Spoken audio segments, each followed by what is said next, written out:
Okay, so we're going to start today. We're going to graph our parent function. And you have to keep in mind, exponential, the parent function is going to be based on whatever that value is that's being raised to the x power, because after that you're talking about transformations. So in our case, we're going to go with 2 as our base. Okay, this base could be different, but based on that 2, that's how we're going to make our move. This graph that I have up top for you, you'll notice that's got the h's. Your h is going to move your graph left to right. So this graph is going to be your parent function. Okay, and those are the 3 major points we'll talk about. So let's go ahead and fill in some of those points. At when x equals 0, we have a value of 1, correct? And the reason is because that's 2 to the 0. Put that in the wrong spot. I said it right, I just didn't place it right. So if I have 2 to the 0, that gives me 1. Well, then using some of our other exponent skills, we've learned 2 to the negative 1. Well, the negative means to take that 2 and put it in the basement or put it downstairs, so that would be 1/2. And you'll notice over here, this is at negative 1 and it's at 1/2. Then if I've got 2 to the 1, well, 2 to the 1 is 2. So you'll notice right here on this parent, I've got at x equals 1, I'm at 2. So based on this, we would continue to fill this out. 2 to the negative 2, well, that would be 1/4. 2 to the negative 3, that would be 1/8. And of course, you could plug these into your calculator to get the answers as well. This would be 2 squared, which would be 4. This would be 2 cubed, which would be 8. So that's more than enough points for us to graph our parent function. And you'll notice back here, this curve that's in black ink as well as this curve that's in black ink is going to be our parent function. Okay, so in the top graph I've given you is going to be our h movements, which are going to be left to right. The bottom graph, you'll notice, is going to be our cave movements, which you'll notice the graph has moved. It went from here, it went up 2, it went up 3, 1, 2, it went up 4. This one went down 2, this one went down 4. So our k movements, which is what we're going to start with, is our k value. For our k, we're talking about shifts that are going to be up and down. So we're going to be talking about vertical movements. So based on that, we're going to start off by simply plugging in or graphing our parent. So I want to do this. I'm going to do my parent function in black ink. Maybe I'll do it in red ink so it stands out a little bit.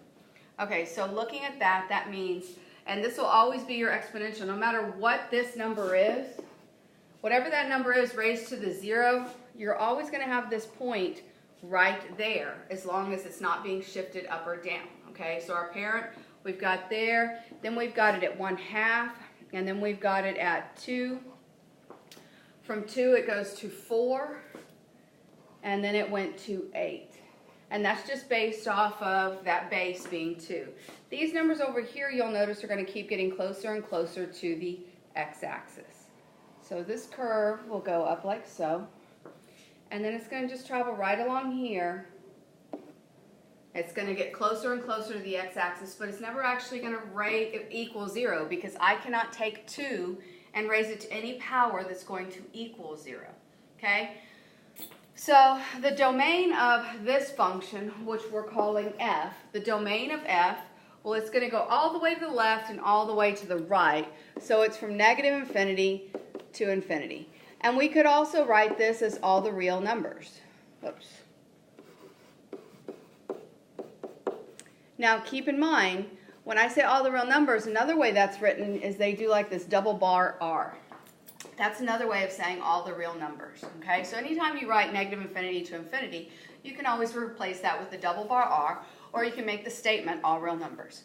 So my range of this function as well is going to go from my lower boundary, and you remember your lower boundary is that horizontal asymptote. Well, you'll notice it's going to approach this, so we can actually draw a horizontal boundary at our x-axis. It's going to approach this value, but it's actually never going to equal this value. So that being said, my lowest, my smallest, my bottom is 0. It's never going to equal it, and then it's going to go as high as infinity, because up here we have an arrow that says we're going up for forever. Okay? So now let's look at our first shift, g of x. We can do this. I'm going to go with this one in purple. Okay? G of x is saying take this original function, which we just graphed, and this says move it up 2. So that means every point goes up 2. So I take this point and it goes up 2. I take this point, it goes up 2. I take this point, it goes up 2. I take this point and it goes up 2. And now I take my horizontal asymptote. I'm just going to draw another one. This one I'll draw in this purple color. Here's my horizontal asymptote, and I take my horizontal asymptote and it goes, whoops, sorry. My horizontal asymptote goes up 2 as well. Okay? So that being said, now I can go ahead and connect these. This, as it comes down, is going to approach that horizontal asymptote. And as it curves up, it's going to go up forever. So then it asks for my y-intercept. Well, my original y-intercept was 0, 1. Now my y-intercept is at 0, 3. Notice this point right here is 0, 3. Okay? Whereas the original y-intercept we had was at 0, 1. So you'll notice the y values, you took 1 plus 2 and you got 3. My new horizontal asymptote is going to be y equals 2. Notice that k value is what my horizontal asymptote is looking like. So now it gives us another one. We're supposed to do, I'll go to blue this time to do h. I'm supposed to take that original function, and now I'm supposed to move it up 4. So that means this 0, 1 is going to go 1, 2, 3, 4. In other words, 1 plus 4 is 5. So my new y-intercept is going to be 0, 5. Went from 0, 5 to 0, 0, 1 to 0, 5. So once again, every single point will go up 4. So 1, 2, 3, 4. This point will go 1, 2, 3, 4. And then after that, once again, I'll have that horizontal asymptote that will also go up 4. So when I draw it, let me get it in blue, it will be right here. It was originally at 0. Now it's going to be at 4. So that being said, my horizontal asymptote will be y equals 4. And that means this will draw toward that value. And this is going to go up, and it's going to grow forever. Okay? So now that we've done our movements up, let's see about our movements down. So I'm going to do J in this little aqua color. This one's saying take my original function and move it down 5. So down 5, I had a y-intercept at 0, 1, and now it's going to go 1, 2, 3, 4, 5, which would be 0. Did I count that right? Oh, I counted from the wrong one. I need to go from the red. My bad. So let's see. 1, 2, 3, 4, 5. Okay, that looks better. 0, negative 4. Keep in mind it went 1. 1 minus 5 is negative 4. So that's our new spot. Okay? That means also our horizontal asymptote is going to go down 4. So I don't think I have this aqua color going on in here. We'll go with that. It's close as I can find. So that would be 1, 2, 3. My horizontal asymptote is going to go down 5. So 1, 2, 3, 4, 5. So it'll draw right here. And then every single one of those points is the same way. So this one at negative 1 will go 1, 2, 3, 4, 5. And then of course this one will go 1, 2, 3, 4, 5. Okay? After that, I know these points on the left are going to approach that that lower boundary, and this one's going to go up forever. Okay? So based on that, I have a new y-intercept of 0, negative 4. 1 minus 5 is negative 4. My new horizontal asymptote is going to be y equals negative 5 because it was originally 0. So if it moves down, and what you'll notice is that horizontal asymptote is matching up with whatever that k value is. Okay, we got one more of these to practice. let's see, I need a new color. Let's do, so now I've got this M. This one's going to take my original and move it down 3. So that means my original y-intercept is going to go from 0, 1 to 0, negative 2. My original horizontal asymptote is going to go 1, 2, 3 down, which will put me right along here. Okay? Then all those other points are going to move as well, which is going to give me a curve like this. Okay?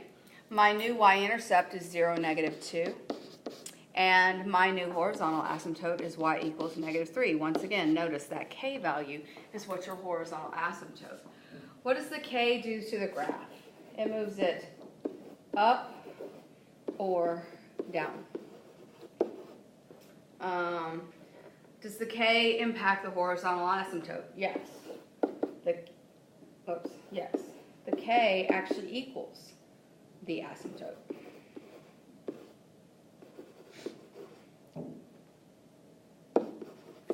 In other words, y equals k. So that would be our movements with regard to our k value. Now we're going to focus on our other scenario, which was our h value. And if you look back at the beginning, you'll notice the h was the one that was taking your graph and moving it to the right and to the left. So these went that way and those were moving that way. So let's look at this. Once again, we can take our information from above for our table. We've already done this table once. So if I were to complete it again, I got 1/8, 1/4, 1/2, 1, 2, 4, 8. So then to graph that parent function, I would have this point, I'd have this point, I would have this point, and then after that it just keeps getting smaller. So my curve would come down here. It's going to approach the x-axis where I'm getting ready to draw my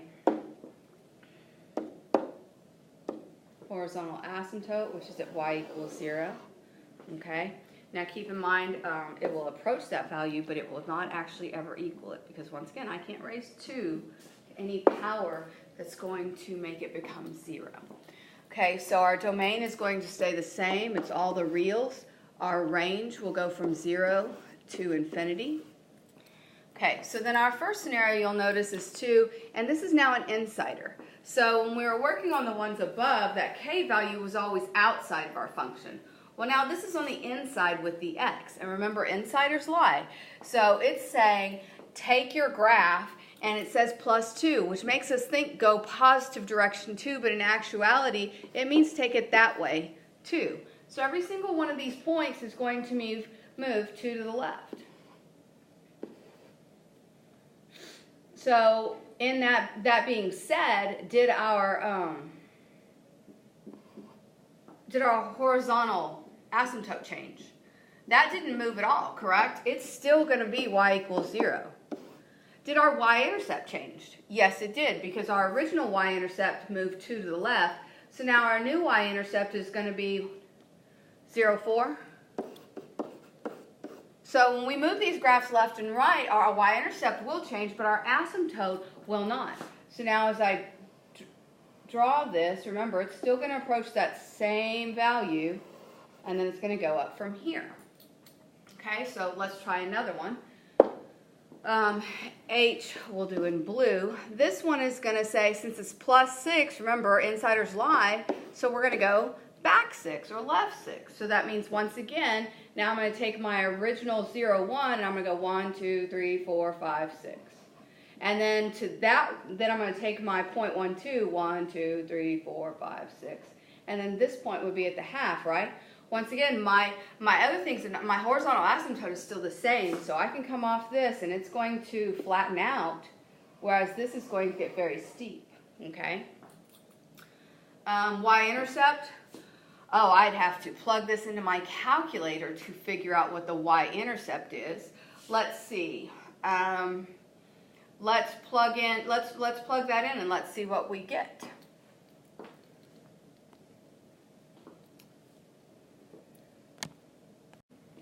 Okay, so we want to be at a graph, and we're going to type in 2, push the caret button, and then we're going to do x plus 6, and push enter. Now we're interested, and you notice even on this one we can't even see what it is. If we want to know a y-intercept, that means we know x equals 0. So we're going to do menu, trace, graph trace, and you'll notice it's already, we would have typed in 0, enter, but it's already got the answer for us. So our new y-intercept is 64.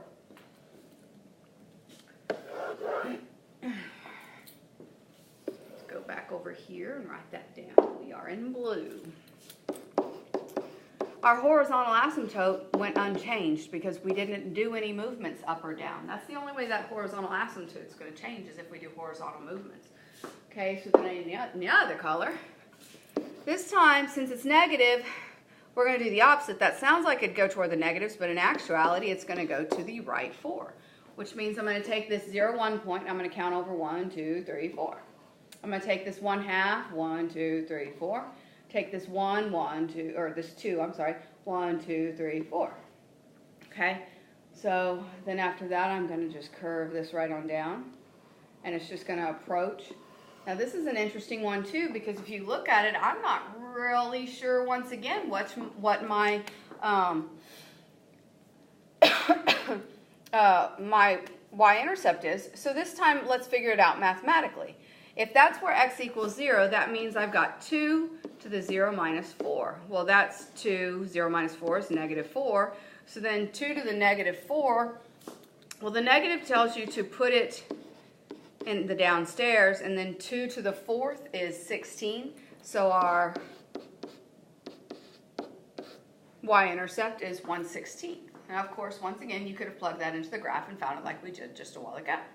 Our horizontal asymptote went unchanged because we moved it to the right. We did not move it up and down. Okay, we've got one more. So let's do m of x, which is 2x minus 3. This again will mean move it to the right 3. So I go to that original y-intercept and I move it to the right 3. I go to my 1/2 and I move it 3, and then I go to my 2 and I move it 3. This, of course, is still going to approach that same y-intercept, or same horizontal asymptote. It's the same curve, just moving left to right. So now, once again, I need that y-intercept. Well, if I did it the same way, it would be 2, x equals 0. So I got 2 to the negative 3, which would equal 1 over 2 to the third, which would be 1/8. And then my horizontal asymptote, I put these in the opposite order. That's a little tricky. Once again, that horizontal asymptote in all these cases where we were using the h value, it didn't do anything. It did not move. The h is going to move it right and left. If it's moving it right and left, then that means the lower boundary does not change. So here's that question. How does h change the horizontal asymptote? It does not. In every single one of these cases, our horizontal asymptote did not change, nor did our range. Okay, so now that we've done the problem, we focused on 2 to the x. In other words, taking 2 to the x and moving it to the left, moving it to the right, moving it up, moving it down. Well, it's not always going to be a 2. For example, growth, we know, has to be some value where the number being raised to the x power has to be greater than 1. So, for example, how about we do y equals 5 to the x? If I do y equals 5 to the x, then at -1, 0, and at 1. At -1, 5 to the -1 is 1/5. 5 to the 0 is 1. And 5 to the 1 is 5. So if you look at this, I still end up with that point right there. I get that same y-intercept, correct? My y-intercept is still 0, 1. After that, I go back 1 and I'm at 1/5. And then when I go to my spot of x equals 1, I got to count up 1, 2, 3, 4, 5. So what you'll notice the difference is this one is going to go up a whole lot faster, and it's going to approach the 0 value, because this used to approach down to 1/2. Now it's going to 1/5, so it's getting there a lot faster.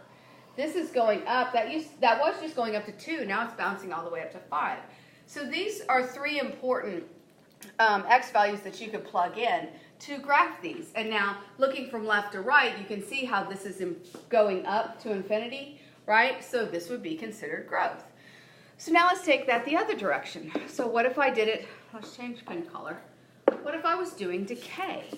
Well, then I got y equals, well, let's just flip that over. 1/5 to the x. So now, if you think about that exact same scenario, I got -1, I got 0, and I got 1. Well, 1/5 to the -1 is 5. 1/5 to the 0 is 1, and then 1/5 to the 1 is 1/5. So at 0, once again, this is still my y-intercept. That has gone unchanged. But then at -1, I am now at 5. 1, 2, 3, 4, 5. And then at 1, I'm at 1/5. So now you'll see, as I'm going out to infinity, I'm decaying. It keeps getting smaller and smaller. So this is what your decay graph would look like. And we've been doing these, so you're kind of familiar with what they're looking like. So in both cases, our y-intercept was 0, 1. And in both cases, our horizontal asymptote was y equals 0 because we didn't do any shifts up and down. We simply stretched them, or we just stretched these. And one represented growth and one represented decay. And they were stretched basically by the same value, that 5. So here are some more that we can practice graphing and looking at. We'll do this one in blue. So 4 to the -1 would be 1/4, 4 to the 0 would be 1, and 4 to the 1 would be 4. So if I graph that, this, you'll notice, is growth. So I would have a point at 0, 1, which is going to be here. I got this 1/4, and then I got 4, which is going to be here. So this would be your example of growth. Again, going up. But you'll see it didn't go up quite as fast. The 2 to the x, well, we've done that multiple times. Let's look at this one right here. So this to the -1/4 to the -1 would be 4, 0, and then to the 1 would be 1/4. So you'll notice here, this scenario, you've got decay, right? As you go forward in your x values, our y values are decaying. So we start off at 4, we go to 0, or we go to 0, 1, and then we go down here to 1/4. So here,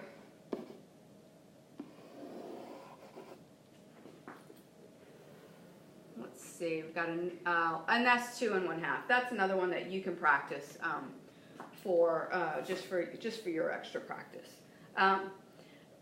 You already know how to do 2. I think by now you'll realize since this is 1/2, it's going to be decay. Since this is a 2, this is going to be growth. Okay. In both cases. In all of these cases, our y-intercepts are going to be 0, 1. Okay? So if you have any questions, let me know.